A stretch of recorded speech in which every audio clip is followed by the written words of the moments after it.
Hello everyone.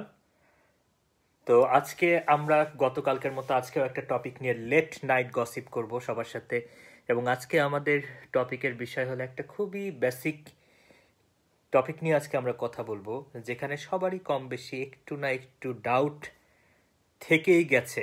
পুরো MBBS এর time আমরা পড়ে আসলাম, কিন্তু কেন যেন এই এই জায়গাটাতে একটু ডাউট রেখেই আমরা পড়াটা শেষ করেছি। তো আজকে আমরা কথা বলবো কোয়াগুলেশন পাথওয়ে নিয়ে।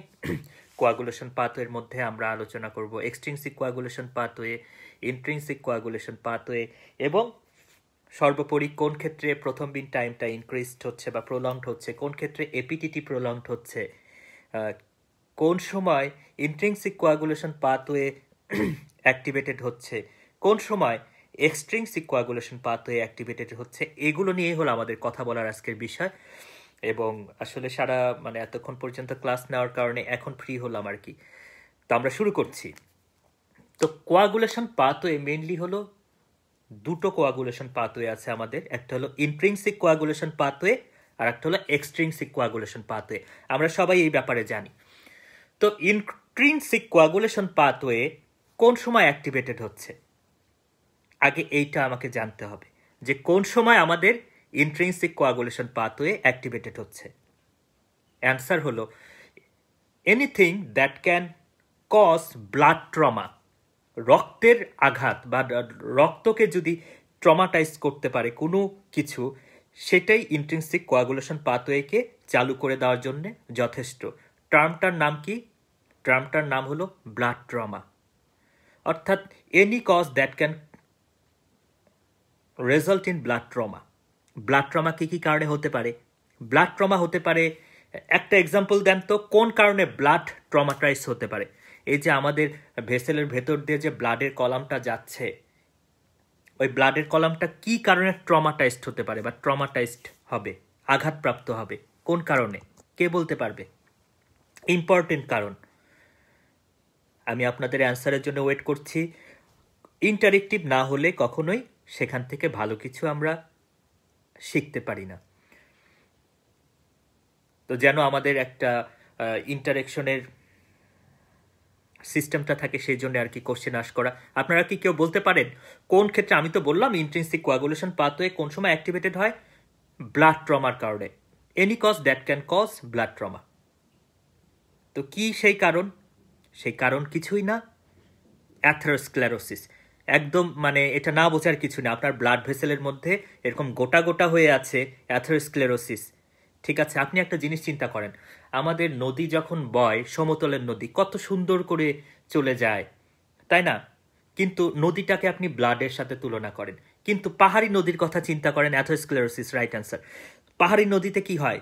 পাহাড়ি নদীর ঢাল বেয়ে ওখানে থাকে পাথর, এবং যখন ওই নদীটা বহমান থাকে, বইতে থাকে, তখন কি হয়? সে পাথরের সাথে গুতা খেয়ে ঢেউয়ের সৃষ্টি করে, তাই না? তার মানে বুঝতে পারলাম যে ব্লাড ট্রমার একটা ইম্পর্টেন্ট কারণ কি হতে পারে? অ্যাথেরোস্ক্লেরোসিস। আর একটা কি হতে পারে? আর একটা হতে পারে ইম্পর্টেন্ট কারণ, সেটা হলো হাইপারটেনশন। হাইপারটেনশন, আপনার ব্লাড ভেসেলের ভেতরে অনেক জোরে ব্লাড ফ্লো করতেছে, সুতরাং ব্লাড সেক্ষেত্রে ট্রমাটাইজড হতে পারে। তো যাই হোক, এইভাবে ব্লাড ট্রমাটাইজড হলে হাইপারটেনশন হোক কিংবা অ্যাথেরোস্ক্লেরোসিস হোক, তাই না, এটার কারণে আলটিমেটলি আমাদের ইন্ট্রিনসিক কোয়াগুলেশন পাথওয়ে অ্যাক্টিভেটেড হয়ে যাবে। এবং যখনই ব্লাড ট্রমাটাইজড হবে, তখন সেটা ব্লাডে রিলিজ হয় ক্যালিক্রিন, কিনিনোজেন, এই টাইপের কেমিক্যাল প্রোডাক্টগুলো। তো আবার বলছি, ব্লাড ট্রমাটাইজড হলে ব্লাডে রিলিজ হয় ক্যালিক্রিন এবং কিনিনোজেন। এইটুকু পর্যন্ত আমরা আসলাম যে ব্লাড ট্রমাটাইজড হলো কিভাবে? অ্যাথেরোস্ক্লেরোসিস কিংবা হাইপারটেনশনের কারণে, এবং এর কারণে ব্লাডে রিলিজ হলো ক্যালিক্রিন, কিনিনোজেন টাইপের কেমিক্যাল পার্টিকেলগুলো। এই ক্যালিক্রিন এবং কিনিনোজেন কাকে অ্যাক্টিভেট করবে জানেন? আমরা জানি আমাদের ক্লটিং ফ্যাক্টর কতগুলো আছে। আমাদের ক্লটিং ফ্যাক্টর কতগুলো? কে বলতে পারবে ক্লটিং ফ্যাক্টর কতগুলো? তো যাই হোক, এই ক্যালিক্রিন এবং কিনিনোজেন আলটিমেটলি ফ্যাক্টর 12কে অ্যাক্টিভেট করবে। ব্যাপারটা বোঝেন? তার মানে আমরা আর একটা ইনফরমেশন পেলাম, খুবই ইম্পর্টেন্ট ইনফরমেশন, যে ইন্ট্রিনসিক কোয়াগুলেশন পাথওয়ে কোন ফ্যাক্টর দিয়ে শুরু হচ্ছে? ইন্ট্রিনসিক কোয়াগুলেশন পাথওয়ে কোন ফ্যাক্টর দিয়ে শুরু হচ্ছে? ফ্যাক্টর 12 দিয়ে শুরু হচ্ছে কিন্তু, ঠিক আছে? ফ্যাক্টর 12 দিয়ে শুরু হচ্ছে। তার মানে ক্যালিক্রেন কিনিনোজেন আলটিমেটলি ফ্যাক্টর 12কে অ্যাক্টিভেট করলো। এখন এই ফ্যাক্টর 12 আমরা কথা বলছি ইন্ট্রিনসিক কোয়াগুলেশন পাথওয়ে দিয়ে। তো ফ্যাক্টর 12 প্রথমে অ্যাক্টিভেটেড হয়। ফ্যাক্টর 12 আবার কাকে অ্যাক্টিভেট করে? ফ্যাক্টর 11কে অ্যাক্টিভেট করে। ওকে, ফ্যাক্টর 11 কাকে অ্যাক্টিভেট করে? আসেন 12, 11। 11 আবার কাকে অ্যাক্টিভেট করে? ফ্যাক্টর 9। তো মনে হতে পারে ভাই ফ্যাক্টর 10 কোথায়? ফ্যাক্টর 10-এর কথা আমি পরে বলছি। ফ্যাক্টর 10 একটা ইম্পর্টেন্ট জায়গায় আছে, আমরা সেটা নিয়ে কথা বলবো, কোনো সমস্যা নেই। তো ফ্যাক্টর 12 11কে অ্যাক্টিভেট করে। ফ্যাক্টর 11 সে অ্যাক্টিভেট করে হলো ফ্যাক্টর 9কে। আর ওই দিক দিয়ে ফ্যাক্টর 8 এবং 9 মিলে এরা দুইজন অ্যাক্টিভেট করে হলো ফ্যাক্টর 10কে। ব্যাপারটা কিন্তু মজার। তার মানে হলো ফ্যাক্টর 12 দিয়ে ইন্ট্রিনসিক কোয়াগুলেশন পাথওয়ে চালু হয়েছে, সে ফ্যাক্টর 11কে অ্যাক্টিভেট করতেছে। ফ্যাক্টর 11 আবার ফ্যাক্টর 9কে অ্যাক্টিভেট করতেছে, এবং এই ফ্যাক্টর 9 এবং 8 মিলে অ্যাক্টিভেট করতেছে কাকে? ফ্যাক্টর 10কে। এই পর্যন্ত আপনি একটু মাথায় গেঁথে রাখেন। এই পর্যন্ত হলো ইন্ট্রিনসিক কোয়াগুলেশন পাথওয়ে, অর্থাৎ ফ্যাক্টর 10 অ্যাক্টিভেটেড হওয়ার আগ পর্যন্ত হলো ইন্ট্রিনসিক কোয়াগুলেশন পাথওয়ে, এবং তার ফাইনাল প্রোডাক্ট কি হলো? ফ্যাক্টর 9 এবং ফ্যাক্টর 8। এরা দুইজন মিলে ফ্যাক্টর 10কে অ্যাক্টিভেটেড করতেছে। তো এই পর্যন্ত মনে রাখেন যে ফ্যাক্টর 9 এবং 10 যে তৈরি হলো, এই পর্যন্ত হলো ইন্ট্রিনসিক কোয়াগুলেশন পাথওয়ে। এবার আসেন আর একটা কোয়াগুলেশন পাথওয়ে নিয়ে আমি কথা বলবো, সেটা হলো extrinsic coagulation pathway. Extrinsic coagulation pathway কোন কারণে অ্যাক্টিভেটেড হয়? Extrinsic coagulation pathway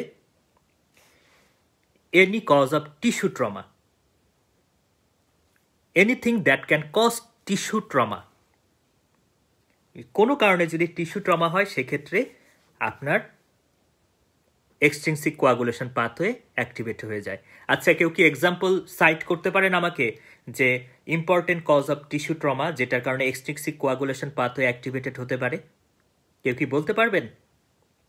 anybody? একটা কজ বলেন যে কজের কারণে এক্সট্রিনসিক কোয়াগুলেশন পাথওয়ে অ্যাক্টিভেটেড হতে পারে। আমরা কি বললাম? যে anything that can cause tissue trauma can cause activation of extrinsic coagulation pathway, right? RTA, RTA একটা ইম্পর্টেন্ট কারণ। RTA, road traffic accident, cut injury. সবচেয়ে কমন একটা এক্সাম্পল যদি দিতে চান, তাহলে surgical injury, surgical injury, surgical injury. বার্নের কারণেও হতে পারে। সবচেয়ে ইম্পর্টেন্ট কারণ আপনারা বলবেন যে সার্জিক্যাল ইঞ্জুরি, সার্জিক্যাল ইনসিশন, তারপরে any physical assault, any physical assault, তারপরে রোড ট্রাফিক অ্যাক্সিডেন্ট, ঠিক আছে? বার্ন। তো এগুলোর কারণে টিস্যু ট্রমাটাইজড হয়, এবং এই ট্রমাটাইজড টিস্যু থেকে এক রকমের কেমিক্যাল নিঃসরণ হয়। সেই কেমিক্যালের নাম হলো টিস্যু থ্রম্বোপ্লাস্টিন। সেই কেমিক্যালের নাম কি? Tissue thromboplastin. অর্থাৎ টিস্যু ট্রমাটাইজড হলো, সার্জিক্যাল ইঞ্জুরি হোক, রোড ট্রাফিক অ্যাক্সিডেন্ট হোক, কিংবা কেউ স্ট্যাম্প দিয়ে বাড়ি দিচ্ছে, সেখান থেকে ওই টিস্যু থেকে আপনার কি রিলিজ হচ্ছে? টিস্যু ফ্যাক্টর, যেটা আমরা বলি টিস্যু থ্রম্বোপ্লাস্টিন, ঠিক আছে? তো তারপরে এই টিস্যু থ্রম্বোপ্লাস্টিন কি করতেছে? টিস্যু থ্রম্বোপ্লাস্টিন অ্যাক্টিভেট করতেছে ফ্যাক্টর 7কে। এইটা মাথায় গেঁথে ফেলেন। আমরা কিছুক্ষণ আগে পড়ে এসেছি কি ইন্ট্রিনসিক কোয়াগুলেশন পাথওয়েকে অ্যাক্টিভেট করতেছে। ইন্ট্রিনসিক কোয়াগুলেশন পাথওয়ে কোন ফ্যাক্টরের মাধ্যমে অ্যাক্টিভেট হচ্ছে? ফ্যাক্টর 12। আর এখানে এক্সট্রিনসিক কোয়াগুলেশন পাথওয়ে কোন ফ্যাক্টরের মাধ্যমে অ্যাক্টিভেটেড হচ্ছে? ফ্যাক্টর 7।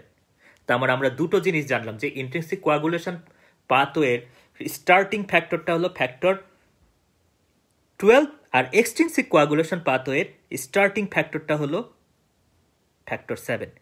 আর এই ফ্যাক্টর 7 কি করবে? ফ্যাক্টর 7 ডিরেক্টলি ফ্যাক্টর 10কে অ্যাক্টিভেট করবে। ক্লিয়ার? তার মানে এখন আমার সাথে সাথে এগুলো শোনার জন্য কিন্তু আপনাকে কল্পনা করতে হবে, আমার সাথে সাথে কল্পনা করতে হবে। তার মানে একটা জিনিস আমরা দেখলাম যে ফ্যাক্টর 7ও কিন্তু ফ্যাক্টর 10কে অ্যাক্টিভেট করতেছে, আবার ওইদিকে ইন্ট্রিনসিক কোয়াগুলেশন পাথওয়ের মাধ্যমে ফ্যাক্টর 9 এবং 8 মিলেও কিন্তু ফ্যাক্টর 10কেই অ্যাক্টিভেট করতেছে।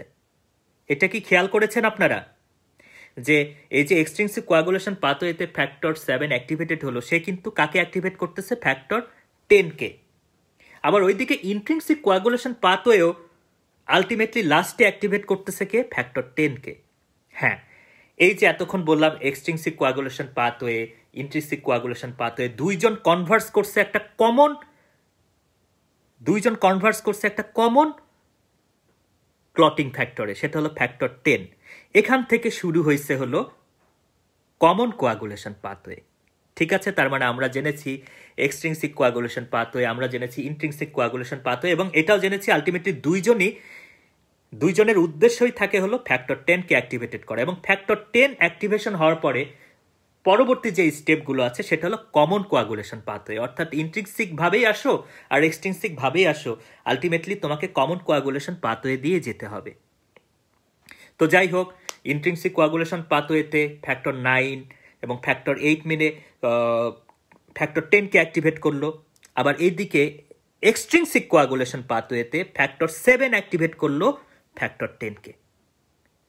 তো এখন পরবর্তী স্টেপটা হলো ফ্যাক্টর 10 আবার কাকে অ্যাক্টিভেট করবে? ফ্যাক্টর 5 কে অ্যাক্টিভেট করবে। ফ্যাক্টর 10 অ্যাক্টিভেটেড হলো, সেই অ্যাক্টিভেটেড ফ্যাক্টর 10 কাকে অ্যাক্টিভেট করবে? ফ্যাক্টর 5 কে। এবং এই ফ্যাক্টর 5 এবং অ্যাক্টিভেটেড ফ্যাক্টর 5, অ্যাক্টিভেটেড ফ্যাক্টর 10 সাথে ক্যালসিয়াম এবং ফসফোলিপিড। আবার বলছি, এই অ্যাক্টিভেটেড ফ্যাক্টর 10 এবং সে যে অ্যাক্টিভেট করলো ফ্যাক্টর 5 কে, তার মানে অ্যাক্টিভেটেড ফ্যাক্টর 10, অ্যাক্টিভেটেড ফ্যাক্টর 5 এবং সাথে ক্যালসিয়াম এবং ফসফোলিপিড মিলে এরা প্রথম বিনকে থ্রম্বিনে রূপান্তরিত করবে। এই জন্য এগুলোর নাম হয়েছে প্রথম বিন অ্যাক্টিভেটর। তার মানে প্রথম বিন অ্যাক্টিভেটরের মধ্যে কে কে পড়েছে? অ্যাক্টিভেটেড ফ্যাক্টর 10, অ্যাক্টিভেটেড ফ্যাক্টর 5, এর সাথে ক্যালসিয়াম এবং ফসফোলিপিড। এই চারটাকে একসাথে বলা হয়েছে প্রথম বিন অ্যাক্টিভেটর। কারণ কি?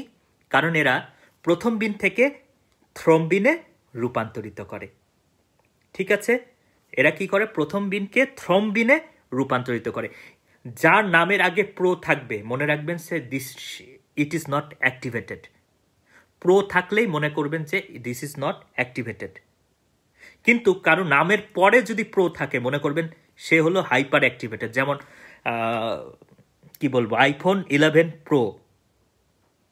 কিন্তু যদি এমন কথা আসে যে প্রো ইনসুলিন, তাহলে মনে করতে হবে যে ইনসুলিন অ্যাক্টিভেটেড না।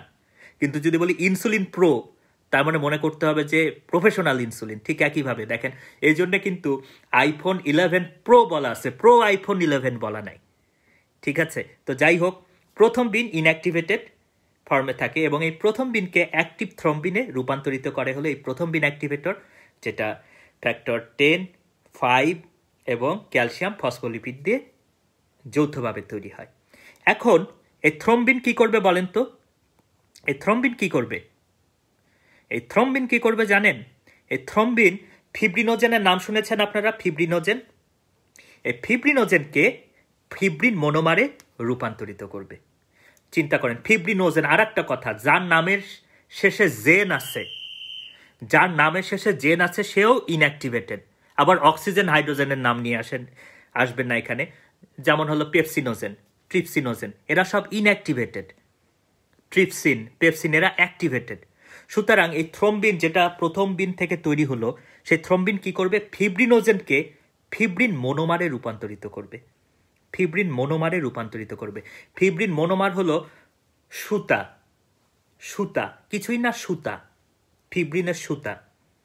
এখন এই ফিব্রিন মনোমারকে কি করতে হবে? ক্লট তৈরি করতে হলে ফিব্রিন মনোমারকে সুন্দর করে সেলাই দিয়ে জালের মতো তৈরি করতে হবে। মানে ফিব্রিন মনোমার হলো অনেকগুলো সুতা, আইসোলেটেড সুতা। এই সুতাগুলোকে সেলাই দিয়ে জাল তৈরি করতে হবে। বলেন তো, তখন আমরা সেই কন্ডিশনকে বলবো ফিব্রিন পলিমার। তো এখানে কি এমন কেউ আছেন যে বলতে পারবেন যে এই ফিব্রিন মনোমারকে সেলাই দিয়ে ফিব্রিন পলিমার বা জালিকা হিসাবে কে তৈরি করতেছে? কোন ক্লোটিং ফ্যাক্টরটা? কে বলতে পারবে? যে বলতে পারবে মনে করব সে আসলেই মেডিকেল সায়েন্সকে অনেক ডিপলি ভালোবাসে এবং এই নলেজটা এই জন্যই তার আছে। এই যে আমি আবার প্রথম থেকে বলতেছি যে প্রথম বিন অ্যাক্টিভেটর সেটা কি করতেছে? প্রথম বিনকে থ্রম্বিনে রূপান্তরিত করতেছে। আর থ্রম্বিন গুড কিরণ কেসি, গুড, রাইট অ্যান্সার। মানে ক্লটিং ফ্যাক্টর 13, যেটাকে আমরা বলি ফিব্রিন স্ট্যাবিলাইজিং ফ্যাক্টর। তো যাই হোক, আবার বলতেছি, প্রথম বিন অ্যাক্টিভেটর প্রথম বিনকে থ্রম্বিনে রূপান্তরিত করলো, আর থ্রম্বিন কি করতেছে, ফিব্রিনোজেনকে ফিব্রিন মোনোমার আইসোলেটেড সুতাতে পরিণত করলো। এখন একটা সুতা দিয়ে তো আপনি ক্লট আটকাতে পারবেন না, ব্লাডের সেলগুলোকে বাইরে বের হওয়া থেকে আটকাতে পারবেন না। আপনাকে কি করতে হবে, জাল বুনতে হবে। এই জালটা কিভাবে বুনবেন, এই ফিব্রিন মোনোমারকে ফিব্রিন পলিমারে রূপান্তরিত করতে হবে সেলাই দিয়ে। এই সেলাই দেওয়ার কাজটা করতেছে ফ্যাক্টর 13, যেটাকে আমরা বলি ফিব্রিন স্ট্যাবিলাইজিং ফ্যাক্টর। এই পর্যন্ত কি আপনাদের ক্লিয়ার হয়েছে? এখন আমি সুন্দর করে আবার প্রথম থেকে এই পর্যন্ত বলে প্রথম বিন টাইম এবং অ্যাক্টিভেটেড প্লাজমা থ্রম্বোপ্লাস্টিন টাইমে চলে যাব। প্রথমে চিন্তা করেন ইন্ট্রিনসিক কোয়াগুলেশন পাথওয়ে, আমি এক দমে বলবো, আপনারা চিন্তা করতে থাকবেন। কোনো কারণে ব্লাড ট্রমাটাইজড হলে, ইন কেস অফ অ্যাথেরোস্ক্লেরোসিস কিংবা হাইপারটেনশন, কি অ্যাক্টিভেটেড হবে, ইন্ট্রিনসিক কোয়াগুলেশন পাথওয়ে। কিভাবে, যখনই ব্লাড ট্রমাটাইজড হবে তখন ব্লাডে রিলিজ হবে ক্যালিক্রিন কিনিনোজেন নামের কেমিক্যাল কম্পাউন্ড। সেই কেমিক্যাল কম্পাউন্ডটা কাকে অ্যাক্টিভেট করবে, ফ্যাক্টর 12কে অ্যাক্টিভেট করবে। অর্থাৎ ইন্ট্রিনসিক কোয়াগুলেশন পাথওয়েটা শুরু হচ্ছে ফ্যাক্টর 12কে দিয়ে, এবং ফ্যাক্টর 12 কাকে অ্যাক্টিভেট করবে, ফ্যাক্টর 11কে অ্যাক্টিভেট করবে। ফ্যাক্টর 11 কাকে অ্যাক্টিভেট করবে, ফ্যাক্টর 9কে অ্যাক্টিভেট করবে, এবং এই ফ্যাক্টর 9 এবং ফ্যাক্টর 8 মিলে আলটিমেটলি ফ্যাক্টর 10কে অ্যাক্টিভেট করতেছে। ওই দিক দিয়ে টিস্যু ট্রমার কারণে any cause like road traffic accident কিংবা সার্জিক্যাল ইনসিশন, এই ক্ষেত্রে টিস্যু ট্রমাটাইজ হচ্ছে এবং সেই জায়গা থেকে টিস্যু ফ্যাক্টর রিলিজ হচ্ছে। টিস্যু ফ্যাক্টরের আরেক নাম হলো টিস্যু থ্রম্বোপ্লাস্টিন। এই টিস্যু ফ্যাক্টর বা টিস্যু থ্রম্বোপ্লাস্টিন ফ্যাক্টর 7কে অ্যাক্টিভেট করতেছে। আমরা কথা বলতেছি এখন এক্সট্রিনসিক কোয়াগুলেশন পাথওয়ে দিয়ে। তো ফ্যাক্টর, তার মানে হলো এক্সট্রিনসিক কোয়াগুলেশন পাথওয়ে শুরু হচ্ছে কি দিয়ে, ফ্যাক্টর 7 দিয়ে। তার মানে এই ফ্যাক্টর 7 ডিরেক্টলি কাকে অ্যাক্টিভেট করতেছে, ফ্যাক্টর 10কে অ্যাক্টিভেটেড করতেছে। এখন শুরু হচ্ছে, মানে দুইজনই কনভার্স করলো ফ্যাক্টর 10-এ। এখন শুরু হবে আসল খেলা। এখন হলো common coagulation pathway. Common coagulation pathway factor 10 activated হলো। ফ্যাক্টর 10 কাকে অ্যাক্টিভেটেড করবে, তার অর্ধেক যে ফ্যাক্টর 5কে। এই activated factor 10 and activated factor 5 সাথে ক্যালসিয়াম এবং ফসফোলিপিড মিলে তৈরি করলো প্রথম বিন অ্যাক্টিভেটর।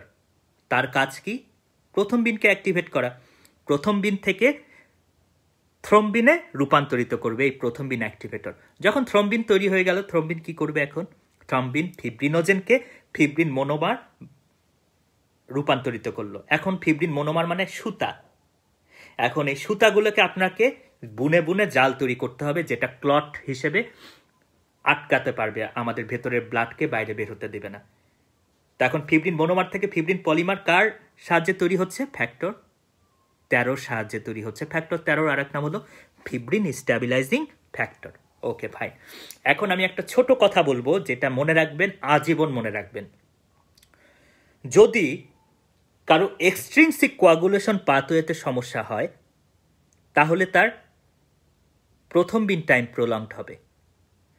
যদি কারো এক্সট্রিনসিক কোয়াগুলেশন পাথওয়েতে কোনো প্রবলেম হয়, তাহলে তার প্রথম বিন টাইম প্রলংড হবে। নর্মাল প্রথম বিন টাইম হলো 12 সেকেন্ড। আর কারো যদি ইন্ট্রিনসিক কোয়াগুলেশন পাথওয়েতে কোনো সমস্যা হয়, তাহলে তার অ্যাক্টিভেটেড প্লাজমা থ্রম্বোপ্লাস্টিন টাইম বা এপিটিটি প্রলং হবে। নর্মাল এপিটিটি হলো 22 থেকে 26 সেকেন্ড। তা আমরা আবার বলে দিচ্ছি, প্রথম বিন টাইম কোন ক্ষেত্রে প্রলংড হবে, আমি এইমাত্র বললাম, যদি এক্সট্রিনসিক কোয়াগুলেশন পাথওয়েতে কোনো সমস্যা হয়। আর ইন্ট্রিনসিক কোয়াগুলেশন পাথওয়েতে যদি কোনো সমস্যা হয়, সেক্ষেত্রে এপিটিটি প্রলংড হবে। আচ্ছা, কেউ কি আমাকে বলতে পারবেন একটা পেশেন্টের ইন্ট্রিনসিক কোয়াগুলেশন পাথওয়েতে কি কি ইগুলো আছে, একটু আমরা মনে করি কি কি ক্লটিং ফ্যাক্টরগুলো আছে। একটা হলো 12, 9, তারপরে হলো 11, 8, এগুলো, এই তো শেষ, এগুলোই। আর 10 তো কমন কোয়াগুলেশন পাথওয়ে। আচ্ছা, এখন কি কেউ বলতে পারবেন একটা পেশেন্টের হিমোফিলিয়া, এই পেশেন্টের কোনটা ইনক্রিজড হবে, প্রথম বিন টাইম ইনক্রিজড হবে, এপিটিটি ইনক্রিজড হবে, নাকি দুইটাই ইনক্রিজড হবে? কে বলতে পারবে? এনিওয়ান? হিমোফিলিয়াতে পিটি এপিটিটি দুইটা প্রলং হবে, নাকি শুধু পিটি প্রলং হবে, নাকি শুধু এপিটিটি প্রলংড হবে? দেখেন অনেক মজা পাবেন আপনারা এটা জানলে। এনিবডি? হিমোফিলিয়াতে কি প্রলঙ্গেশন হবে? পিটি এপিটিটি দুইটাই, নাকি শুধু পিটি, নাকি শুধু এপিটিটি? এপিটিটি। ইসমাত জারিন খান বলেছে APTT. This is the right answer. APTT prolonged হবে। এটা তো না বোঝার কিছু নেই। আমি এইমাত্র বললাম যে যদি ইন্ট্রিনসিক কোয়াগুলেশন পাথওয়েতে কোনো সমস্যা হয় তাহলে তো অবভিয়াসলি ইন্ট্রিনসিক কোয়াগুলেশন পাথওয়ের এপিটিটি প্রলং করবে, সেক্ষেত্রে পিটি নর্মাল থাকবে। কারণ এখানে আমরা জানি হিমোফিলিয়াতে কিসের ডেফিসিয়েন্সি হচ্ছে, আইদার ফ্যাক্টর 8 অর ফ্যাক্টর 9। তো ফ্যাক্টর 8 এবং 9 দুটোই আলটিমেটলি হলো আপনার ইন্ট্রিনসিক কোয়াগুলেশন পাথওয়ের পার্টিকেল। এই প্রদীপ তো স্বাক্ষর জয়, বুঝে বলবি, না বুঝে বলবি না। এপিটিটি প্রলং হবে কারণ এখানে শুধু কি ইন্ট্রিনসিক কোয়াগুলেশন পাথওয়ের ম্যাটেরিয়ালটা ডেফিসিয়েন্সি আছে, ঠিক আছে, তাই না? তার মানে শুধু এপিটিটি প্রলং হবে, কিন্তু পিটি কিন্তু নর্মাল থাকবে। মজার না জিনিসটা? আচ্ছা, ধরেন একটা পেশেন্টের ভিটামিন কে ডেফিসিয়েন্সি হলো। আচ্ছা, ভিটামিন কে ডেফিসিয়েন্সির কথা বাদ দিলাম। আচ্ছা, ভিটামিন কে ডেফিসিয়েন্সি হলো, তাহলে তার কি হবে? তার আগে আপনাকে জানতে হবে কোন কোন ক্লটিং ফ্যাক্টরগুলো ভিটামিন কে ডিপেন্ডেন্ট অ্যাক্টিভেশন হয়। কে বলতে পারবে কোন কোন ক্লটিং ফ্যাক্টরগুলো ভিটামিন কে ডিপেন্ডেন্ট অ্যাক্টিভেশন হয়? হ্যাঁ, কোন কোন ক্লটিং ফ্যাক্টরগুলো ভিটামিন কে ডিপেন্ডেন্ট? দুইটা প্রলং হবে না ভাইয়া, হিমোফিলিয়াতে শুধু এপিটিটি প্রলং হবে। 2, 7, 9, 10 রাইট অ্যান্সার সাদিক ভাইয়া। 2, 7, 9, 10 এই 2, 7, 9, 10 হলো আপনার vitamin K dependent clotting factor. তো ধরেন কারো ভিটামিন কে যদি ডেফিসিয়েন্সি থাকে তাহলে কি হবে? তার ফ্যাক্টর 10 হবে না? ফ্যাক্টর 10 ডেফিসিয়েন্সি হবে না? অবভিয়াসলি ফ্যাক্টর 10 ডেফিসিয়েন্সি হবে। তাইলে ফ্যাক্টর 10 যদি ডেফিসিয়েন্সি হয় তাহলে চিন্তা করেন, ওটা হলো কমন কোয়াগুলেশন পাথওয়ের ডোরওয়ে। তো যাই হোক, intrinsic coagulation pathway, extrinsic coagulation pathway দুইজনই এসে কমন কোয়াগুলেশন পাথওয়েতে ঢুকছে, জাংশনটা ওখানে। তার মানে কমন কোয়াগুলেশন পাথওয়ের যদি কোনো কিছু নষ্ট হয় সেক্ষেত্রে ইন্ট্রিনসিক কোয়াগুলেশন পাথওয়েও কাজ করবে না, এক্সট্রিনসিক কোয়াগুলেশন পাথওয়েও কাজ করবে না। কমন কোয়াগুলেশন পাথওয়ের কোনো পার্টিকেলে যদি ডেফিসিয়েন্সি হয় কিংবা ইনঅ্যাক্টিভেটেড হয় তাহলে এক্সট্রিনসিক ইন্ট্রিনসিক দুইটা পাথওয়ে আপনার ফাইনাল ডেস্টিনেশনে পৌঁছাতে পারবে না। সেক্ষেত্রে তাহলে কি হবে? সেক্ষেত্রে ইন্ট্রিনসিক কোয়াগুলেশন পাথওয়ে কাজ করতে না পারার কারণে এপিটিটি প্রলং হবে, আবার এক্সট্রিনসিক কোয়াগুলেশন পাথওয়ে কাজ করতে পারছে না, এই জন্য পিটি প্রলং হবে। তার মানে দুটোই কিন্তু প্রলং হবে। আচ্ছা, কে বলতে পারবে? আমি আর একটা ধরি, কোনটা ধরবো?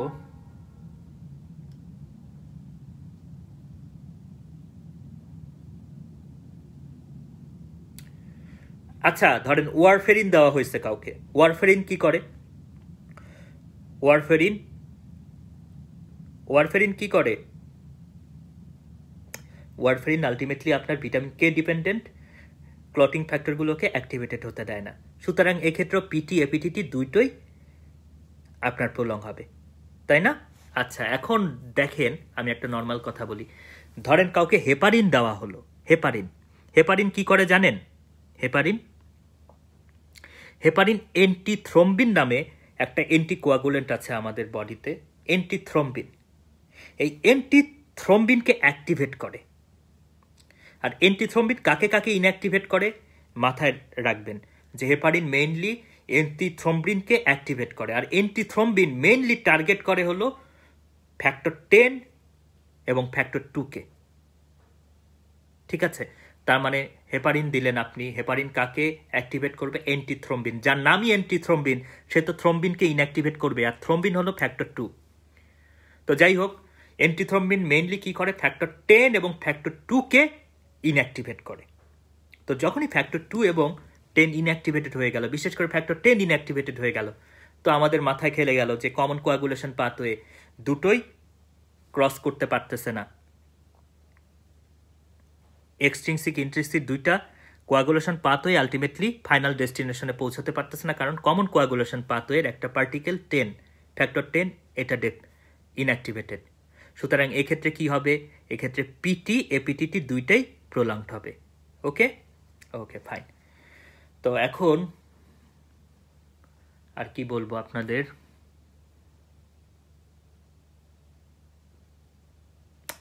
এই হলো ক্লটিং ফ্যাক্টর নিয়ে ছোট একটা আইডিয়া। ডিসিমিনেটেড ইন্ট্রাভাস্কুলার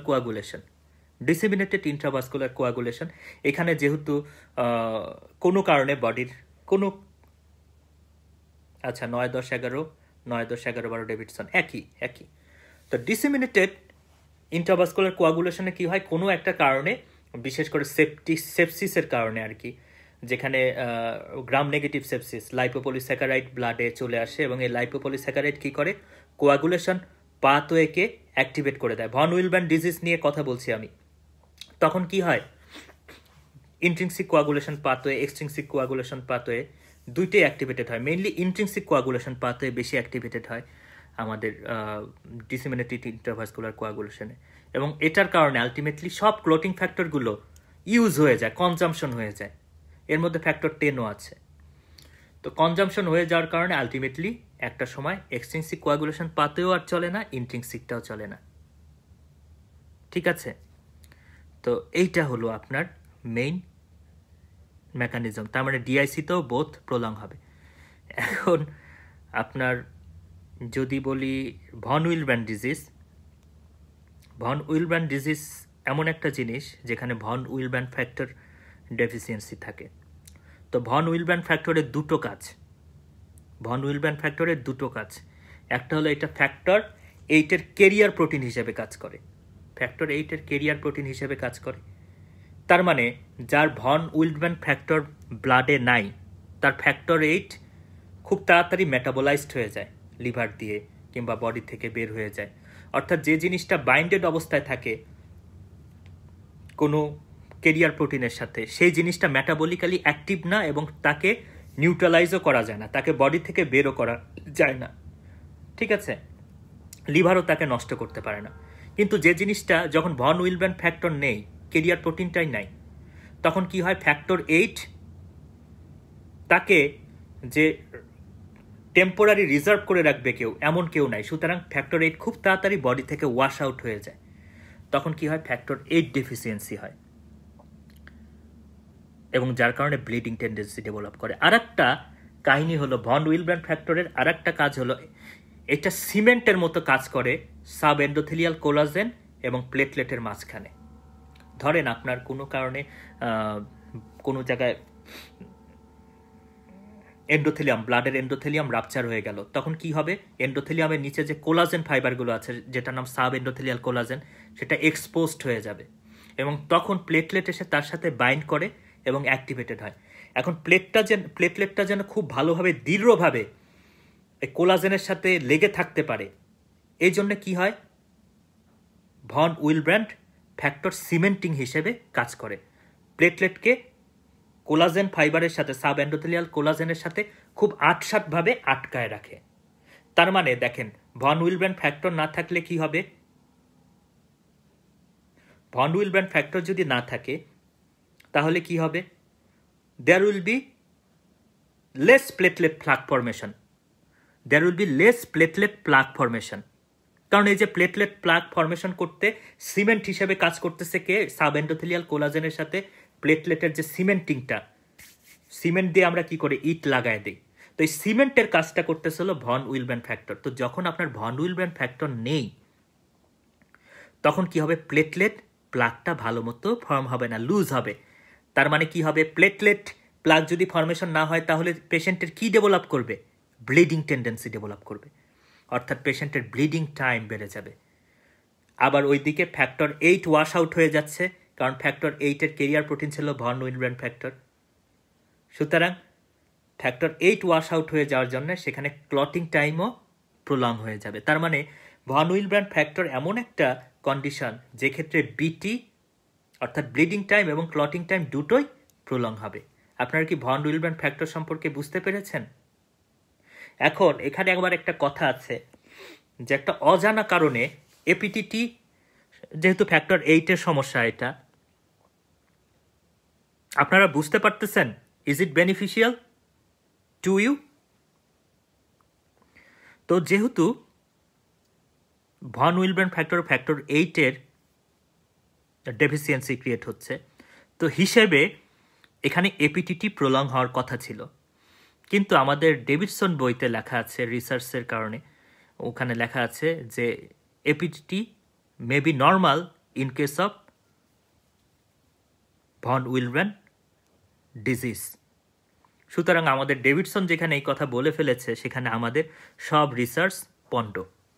সুতরাং মনে রাখবেন যে ভন উইলব্র্যান্ড ডিজিজে এপিটিটি নর্মাল থাকতে পারে। তো এই ছিল আজকে মোটামুটি। কথা বললে তো ক্লটিং ফ্যাক্টর নিয়ে কথা বলার শেষ নাই, সারা রাত পার হয়ে যাবে আর কি, ঠিক আছে? তারপরে কথা শেষ হবে না। তো ছোট একটা কথা দিয়ে শেষ করি। কোন কোন কারণে থ্রম্বোসাইটোপেনিয়া না থাকার কারণেও আপনার পারপুরা হতে পারে? কোন কোন কারণে, অর্থাৎ causes of non thrombocytopenic purpura? আমরা জানি কারো যদি থ্রম্বোসাইট কাউন্ট কমে যায় সেক্ষেত্রে কি হয়? সেক্ষেত্রে আপনার পারপুরা ডেভেলপ করে। নর্মালি অনেক ছোটোখাটো ট্রমা আমাদের ক্যাপিলারি লেভেলে, ছোট ব্লাড ভেসেলের লেভেলে সব সময় হয়ে থাকে। সেইগুলোকে ক্লকড করে বা প্ল্যাকড করে হলো আমাদের প্লেটলেট, যার কারণে চুয়ে চুয়ে ব্লাডগুলো বের হয়ে আমাদের কিন্তু পারপুরা করতে পারে না। সিটি এর সাথে পিটি এপিটিটির রিলেশন আছে, বিটির সাথে নাই ভাইয়া। তো কিন্তু কিছু কারণ আছে যেখানে থ্রম্বোসাইট কাউন্ট নর্মাল, তারপরে আপনার পারপুরা হতে পারে। কি কি কন্ডিশন কেউ কি বলতে পারবেন? দুই একজনকে হেল্প করতে পারেন আমাকে? কি কি কারণ হতে পারে যে ক্ষেত্রে থ্রম্বোসাইট কাউন্ট ব্লাডে নর্মাল, অর্থাৎ থ্রম্বোসাইটোপেনিয়া নেই, নন থ্রম্বোসাইটোপেনিক, কিন্তু তারপরে পারপুরা ডেভেলপ করতেছেন? বলেন কেউ কেউ। 1 নম্বর হলো যদি কোনো কারণে পেশেন্টের ভাস্কুলাইটিস থাকে। রাইট আনসার, মেহেদি হাসান বলেছেন। যেমন হলো যদি কারো ভাস্কুলাইটিস থাকে, যেমন কি কারণ হতে পারে? হেনোক-স্কোনলেইন পারপুরা। এটা এমন একটা সমস্যা, এখানে ভাস্কুলাইটিস হয়, বিশেষ করে লোয়ার এক্সট্রিমিটিতে এখানে পারপুরা ডেভেলপ করে। ভাস্কুলাইটিস হলে কি হয়? কোনো জায়গায় ইনফ্লামেশন হলে ওই জায়গাটার স্ট্যাবিলিটি বাড়ে নাকি ওই জায়গাটা ফ্র্যাজাইল বা ভঙ্গুর হয়ে যায়? অবভিয়াসলি ভঙ্গুর হয়ে যায়। তো আপনি চিন্তা করেন, আপনার ব্লাড ভেসেল হলো বিশাল বড় একটা পাইপ, তো পাইপের 2-1টা জায়গায় যদি ফাটল ধরে, আপনি ওই সব জায়গায় সিমেন্টিং করে দিলে আর ব্লাড বের হবে না, যেটা প্লেটলেটের কাজ। এখন পুরো পাইপটাই যদি চির ধরে বা ফাটল ধরে, তাহলে কয় জায়গায় আপনি সিমেন্টিং করবেন? কয় জায়গায় আপনি প্লেটলেট দিয়ে প্লাক ফরমেশন করবেন? সব জায়গায় তো করতে পারবেন না, কারণ এত প্লেটলেট তো আপনার বডিতে নাই, ব্লাডে নাই।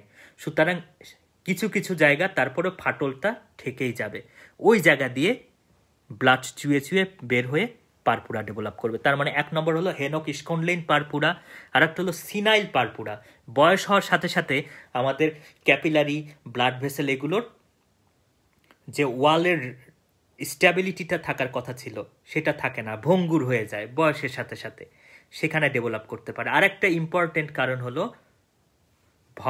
ইডিওপ্যাথিক থ্রম্বোসাইটোপেনিক পারপুরা না, ওটা তো থ্রম্বোসাইটোপেনিয়া থাকেই।